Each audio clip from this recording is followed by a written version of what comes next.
दोस्तों, इस ईसाई औरत ने डॉक्टर जाकिर नाइक से 3 ऐसे सवाल किए जो कि सुनने में लग रहा था कि बहुत मुश्किल हैं और डॉक्टर जाकिर नाइक के लिए इनका जवाब देना बहुत मुश्किल हो जाएगा। इस औरत ने यह भी कहा था कि अगर डॉक्टर जाकिर नाइक मेरे सवालों का सही जवाब दे देंगे तो मैं यहीं खड़ी खड़ी इस्लाम कबूल कर लूंगी। इस औरत का पहला सवाल ये था कि मुसलमान जब हज पर जाते हैं तो आबे जमजम और खजूर लाते हैं, इसी तरह से हिंदू अपने मंदिर की प्रसाद लाते हैं और प्रसाद सबको खिलाते हैं, तो इन दोनों में तो कोई फर्क नहीं हुआ।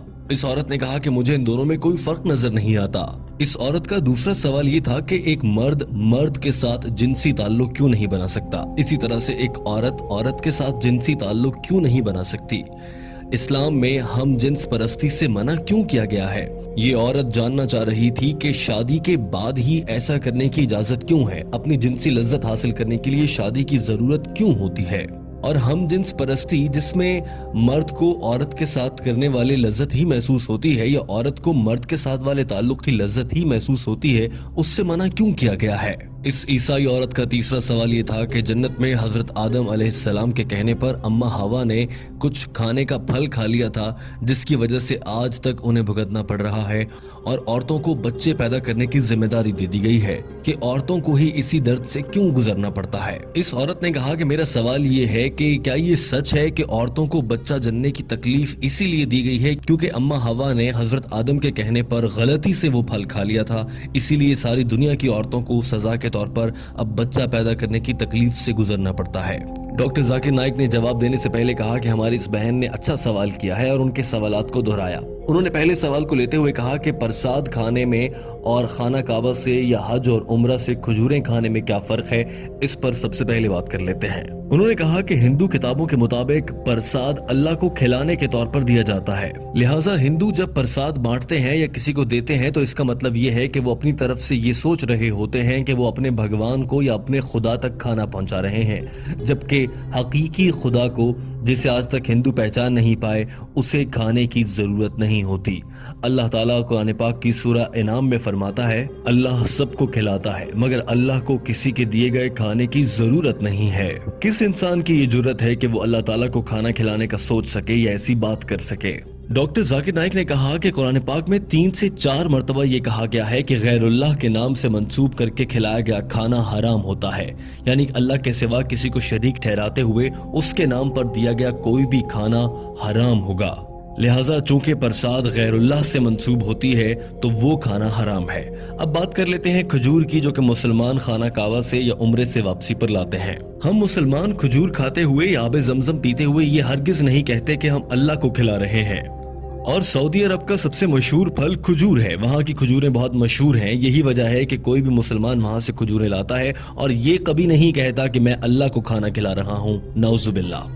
डॉक्टर जाकिर नाइक ने कहा कि ये भी जहन में रहे कि खजूर बहुत मुफीद ग़िज़ा है और सेहत के लिए भी बहुत अच्छी है, लेकिन याद रखिए अगर हिंदू प्रसाद के नाम पर खजूर भी देगा तो वो खाना हराम है, क्योंकि ये गैरुल्लाह के नाम से नामजद या मंसूब है, लिहाजा मुसलमान इसे नहीं खा सकते और ये खाना हराम होगा, भले कोई हिंदू प्रसाद की सूरत में खजूर ही दे रहा हो। दूसरे सवाल की जाने बढ़ने से पहले डॉक्टर जाकिर नाइक ने कह दिया कि ये है हिंदू और मुसलमान में फर्क कि मुसलमान ऐसा नहीं समझते कि उनके बनाने वाले रब्बे ताला को, अल्लाह को किसी के खाने की जरूरत है, जबकि हिंदू ऐसा समझते हैं कि उनके भगवान को खाना खिलाने की जरूरत है। डॉक्टर जाकिर नाइक ने कहा कि हमारी इस बहन का दूसरा सवाल ये था कि हम जिन्स परस्ती क्यों गलत है, मर्द के साथ और औरत के साथ सेक्स या जिनसी ताल्लुकात क्यों नहीं रख सकते, जबकि मकसद तो लुत्फ लेना ही होता है और इसके लिए शादी करने की क्यों जरूरत है, शादी के बगैर ये सब क्यों नहीं किया जा सकता। डॉक्टर जाकिर नाइक ने इसका जवाब देने के लिए कुरान पाक की आयत का हवाला दिया और कहा,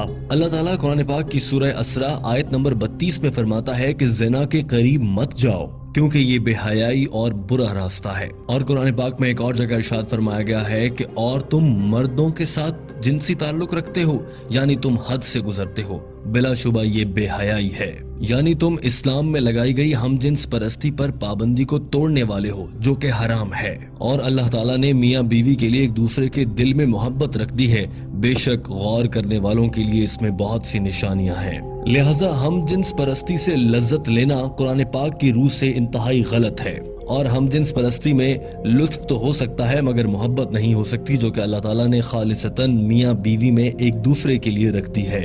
اور سائنس بھی یہ کہتی ہے کہ انسان حقیقت میں ہم جنس پرستی کو ناپسند کرتے ہیں۔ اب آپ یہ بھی نکتہ اٹھا سکتی ہیں یا اٹھاتی ہوں گی اکثر کہ ہم جنس پرستی دو لوگ اپنی مرضی سے کر رہے ہیں، ہم اس میں کون ہوتے ہیں بولنے والے، لیکن ہمارے خدا نے، اللہ تعالیٰ نے اس سے منع فرمایا ہے۔ ڈاکٹر ذاکر نائک نے کہا کہ اسلام نے اس حوالے سے شادی کو اسی لیے رکھا ہے، اسی لیے انسان میں جنسی لذت حاصل کرنے کی خواہش بھی بہت زیادہ رکھی گئی ہے تاکہ وہ جلد از جلد شادی کریں اور اس کے بعد ان کی اولاد نرینہ ہو اور انسانوں کی آمد کا سلسلہ قیامت تک یوں ہی چلتا رہے۔ اور اگر ہم جنس پرستی ہوگی تو بچے کیسے پیدا ہوں گے؟ ڈاکٹر ذاکر نائک نے کہا کہ حضرت محمد صلی اللہ علیہ وآلہ وسلم نے ارشاد فرمایا کہ میاں بیوی کا آپس میں جنسی تعلق رکھنا دراصل عبادت ہے۔ اور آج سائنس ہمیں یہ کہہ رہی ہے کہ ایک جانب وہ لوگ جو شادی کرتے ہیں مختلف جنس کے لوگوں سے اور دوسری جانب وہ لوگ جو ہم جنس پرستی کرتے ہیں ان کے درمیان موازنہ کریں تو شادی کرنے والے لوگ زیادہ خوشگوار اور اچھی زندگی گزارتے ہیں۔ ڈاکٹر ذاکر نائک نے یہ بھی کہا کہ اسلام، یہودیت، عیسائیت اور تمام مذاہب ہی ہم جنس پرستی سے روکتے ہیں اور یہ انسان کی صحت اور اس کی نفسیات کے خلاف ہے۔ ڈاکٹر ذاکر نائک نے کہا کہ میں جب کینیڈا گیا تو میں نے وہاں پر دیکھا کہ ہم جنس پرستی کے اشتہار لگے ہوئے تھے، جبکہ کینیڈا جیسے ملک میں اس سے منع کیا گیا ہے۔ پوری دنیا میں اس سے منع کیا جا رہا ہے اور اب دنیا کو یہ سمجھ آ رہی ہے کہ یہ کام غلط ہے اور پوری دنیا اب ہم جنس پرستی پر پابندی لگا رہی ہے، مگر بھارت میں ہم جنس پرستی کو اور اس رواج کو فروغ دینے کی باتیں ہو رہی ہیں اور اسے عام کرنے کے لیے قانون بنانے کی باتیں کی جا رہی ہیں، جو کہ غلط ہے۔ ڈاکٹر ذاکر نائک نے تیسرے سوال کی جانب بڑھنے سے پہلے یہ بات واضح کر دی کہ ہم جنس پرستی آپ کو جہنم میں لے کر جائے گی۔ اور اب آ جاتے ہیں تیسرے سوال کی جانب۔ ڈاکٹر ذاکر نائک نے کہا کہ تیسرا سوال یہ تھا کہ اگر اماں حوا نے جنت میں گندم کا دانہ کھایا اور وہ دنیا میں آ گئیں تو اب اس کے بعد سے دنیا کی ساری عورتوں کو بچہ جننے کے لیے وہ تکلیف سہنا پڑے گی اور یہ اس بات کی سزا ہے۔ انہوں نے کہا کہ ایسا غلط ہے، دراصل یہ بائبل میں لکھا گیا ہے اور بائبل کی وجہ سے ہی عیسائی حضرات یہ خیال کرتے ہیں کہ عورت کو بچہ جننے کی تکلیف سے اسی لیے گزرنا پڑتا ہے کہ اس نے جنت میں گندم کا دانہ کھا لیا تھا، مگر اسلام میں کہیں بھی ایسا نہیں کہا گیا کہ اس غلطی کی اکیلی ذمہ دار اماں حوا تھیں۔ ہر موقع پر دونوں کو ہی قصوروار ٹھہرایا گیا ہے۔ قرآن پاک میں 3 جگہ ایسا آیا ہے جس سے اندازہ ہو جاتا ہے کہ اس غلطی کو دونوں ہی پر ذمہ داری ڈالی گئی تھی۔ مثال کے طور پر ایک جگہ کہا گیا کہ ہم نے ان دونوں کو منع کیا کہ گندم کا دانہ نہیں کھانا، ایک اور جگہ کہا گیا کہ ان دونوں نے اللہ سے معافی مانگی، اور ایک اور جگہ کہا گیا کہ ان دونوں کی غلطی پر ہم نے انہیں سزا کے طور پر دنیا میں بھیج دیا۔ ہر جگہ پر دونوں کا ذکر ہوا ہے، اکیلی حضرت اماں حوا علیہ السلام کا ذکر نہیں ہوا۔ لہٰذا قرآن پاک کی روح سے حضرت اماں حوا اور حضرت آدم علیہ السلام دونوں ہی ذمہ دار ہیں۔ چونکہ بائبل میں کچھ تبدیلیاں کر دی گئی ہیں اس لیے بائبل میں معلومات بدل گئیں اور اب عیسائی مذہب کے فالو کرنے والے لوگ اسے غلط سمجھ بیٹھتے ہیں، جبکہ اسلام میں ایسا بالکل بھی نہیں ہے۔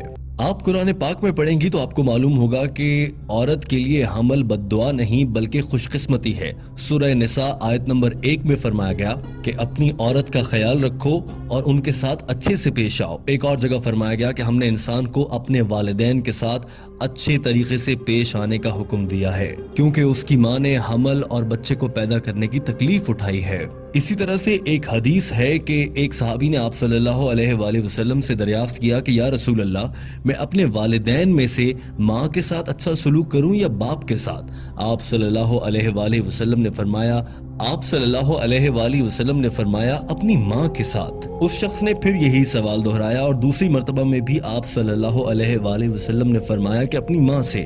تیسری مرتبہ کے سوال میں بھی یہی جواب ملا اور چوتھی مرتبہ کے سوال کے جواب میں آپ صلی اللہ علیہ وآلہ وسلم نے فرمایا کہ اپنے والد سے۔ لہٰذا 3 بار ماں کے احترام کا کہا گیا ہے۔ Gold medal, silver medal, jubilee medal سبھی ماں کو ملے ہیں، اس کے بعد والد کی بات ہے۔ اس کا مطلب یہ ہرگز نہیں ہے کہ والد کا احترام نہ کیا جائے، مگر ماں کا بہت احترام ہے۔ اور ڈاکٹر ذاکر نائک نے یہ بھی کہا کہ اللہ تعالیٰ نے اسی لیے یہ ذمہ عورت کو دیا ہے۔ بتائیں آپ، کیا کوئی مرد بچے کو جنم دے سکتا ہے؟ ہرگز نہیں۔ ڈاکٹر ذاکر نائک نے کہا کہ مجھے امید ہے آپ کو اپنے سوالوں کا جواب مل گیا ہوگا۔ اس عورت نے ہاں میں جواب دیا تو ڈاکٹر ذاکر نائک نے سوال کیا، کیا آپ اللہ کو ایک واحد عبادت کے لائق مانتی ہیں؟ ڈاکٹر ذاکر نائک نے سوال کیا کہ آپ حضرت عیسیٰ علیہ السلام کو خدا مانتی ہیں؟ اس عورت نے جواب میں کہا نہیں۔ ڈاکٹر ذاکر نائک نے سوال کیا کہ پھر آپ انہیں کیا مانتی ہیں؟ جواب دیا کہ میں انہیں پیغمبر مانتی ہوں۔ सवाल हुआ कि क्या आप हज़रत मोहम्मद सल्लल्लाहु अलैहि वाली वसल्लम पर ईमान रखती हैं और उन्हें अल्लाह का आखिरी नबी मानती हैं? औरत ने जवाब दिया, जी हाँ, मैं उन पर यकीन रखती हूँ और वो अल्लाह के आखिरी नबी हैं। डॉक्टर जाकिर नाइक ने आखिरी सवाल किया, आप पर इस्लाम कबूल करने के लिए कहीं से कोई दबाव तो नहीं, किसी ने कोई रिश्वत तो नहीं दी? उस औरत ने जवाब में कहा, हरगिज़ ऐसा नहीं है। तो डॉक्टर जाकिर नाइक ने कहा, मुबारक हो, आप इस्लाम कबूल कर सकती हैं। डॉक्टर जाकिर नाइक ने कलमा पढ़ाया, उस औरत ने इस्लाम कबूल कर लिया।